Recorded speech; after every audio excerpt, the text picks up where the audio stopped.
Sullivan was broadcasting on network TV, while MTV was only available on cable network.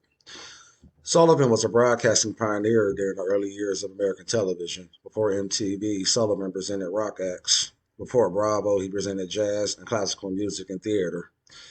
Before the Comedy Channel, even before there was a Tonight Show, Sullivan discovered, anointed, and popularized young comedians. Before there were 500 channels, before there was cable TV, Ed Sullivan was the first choice here in America. From the start, he was indeed the toast of the town. In 1996, Sullivan was ranked number 50 on TV's guide, 50 greatest TV stars of all time. But with the rise of MTV television, played a huge role in distributing music to the public. TV made rock and pop more available than ever before. Music videos soon began to be developed and the public loved them. It became a new medium for musicians to entertain their audience. So, who was Ed Sullivan's target audience and who was MTV trying to reach? Ed Sullivan's target audience was the American people of all ages, race, and ethnic background, whereas MTV's target audience was 12 to 34 years old, with a particular emphasis on teens and young adults. MTV was also television's number one destination for viewers ages 18 to 34, a prime demographic for advertisers.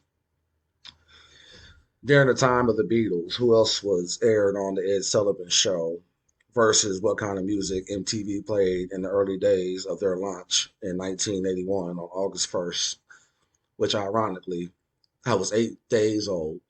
So MTV was launched 8 days after I was born.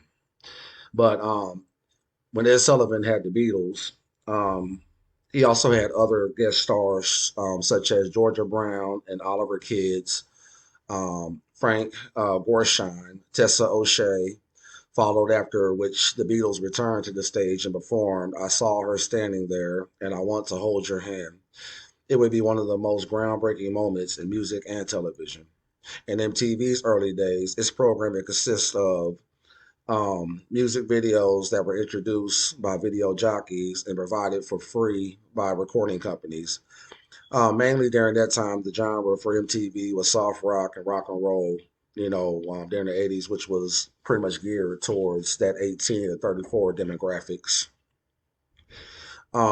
With the invention of YouTube, the progression in terms of access, YouTube wasn't just an AV jukebox loaded with industry manufactured studio recordings. It's users generated content platform, which means it's brimming with bootlegs, outtakes, live performances, interviews, and more. The sound quality is all over the place, and so much is the music.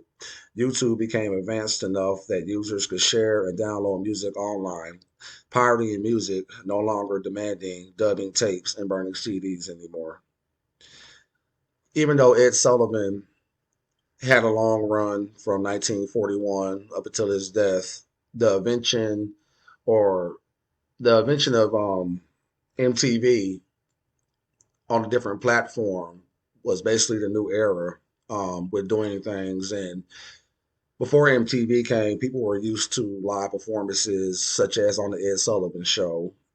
Ed Sullivan pretty much required all of his guests not to lip sing. He wanted live performances with live instruments, and but with MTV, the videos were already recorded, synthesizers, everything, and that was the thing for the 80s, and gradually MTV became to be one of the most renowned music television stations before VH1, BET, and the rest of them. Well, I hope you like my performance.